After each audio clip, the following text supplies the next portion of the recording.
I'm removing the thermostat.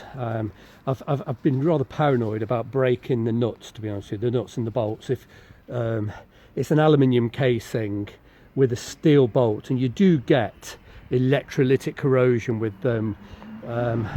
It happens, but I don't think so in this case. I've been spraying with penetrating fluid for about 2 or 3 weeks because I'm very paranoid about breaking the nuts or bolts, and that really would be a swine to drill out on this.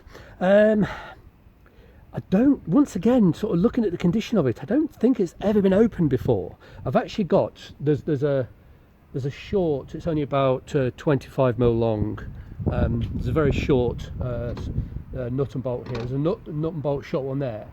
Then there's one that goes from here right the way through the thermostat casing into the what's that called? The coolant rail, the water coolant rail.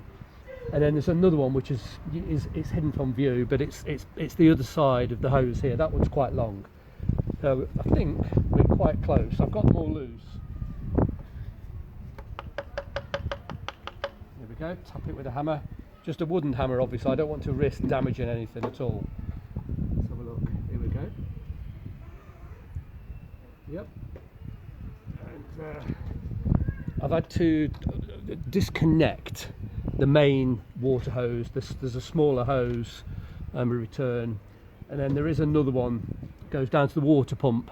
I've loosened that. Let's see if I can pull it off. Come on. There we go. Right.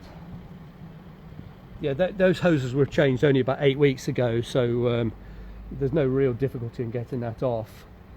There is a risk of getting water all over the distributor, but I'm not too worried because I've got a new distributor cap.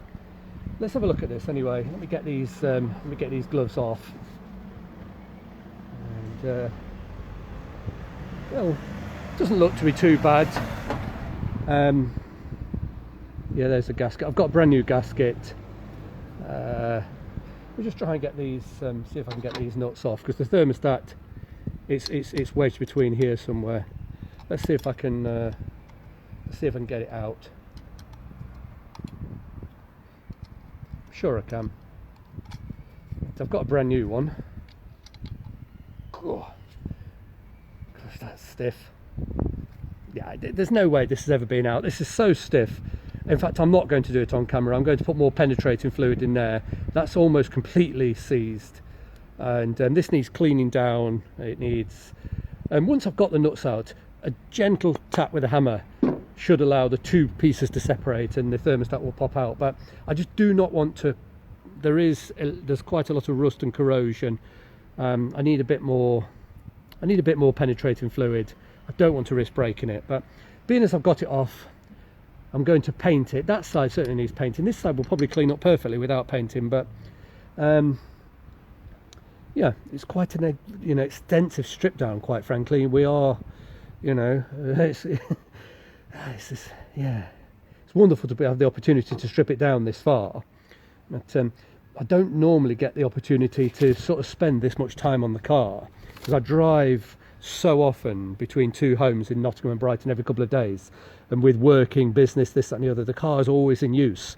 But under COVID, the second COVID lockdown, I knew it was coming. I've known for weeks. It was quite clear the way the numbers were going in the UK that we were going back into another lockdown, and I planned to do these works under the lockdown, which is now.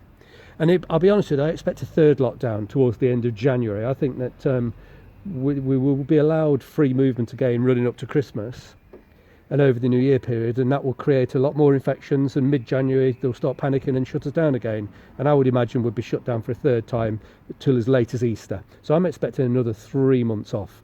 In the first lockdown, 14 weeks, I totally rebuilt the business premises. It was a mess, old Georgian building, took a huge amount of work. On this lockdown, I'm doing a huge amount of work on the car. On the third one, who knows, maybe I'd do some more work on my house, but we'll see.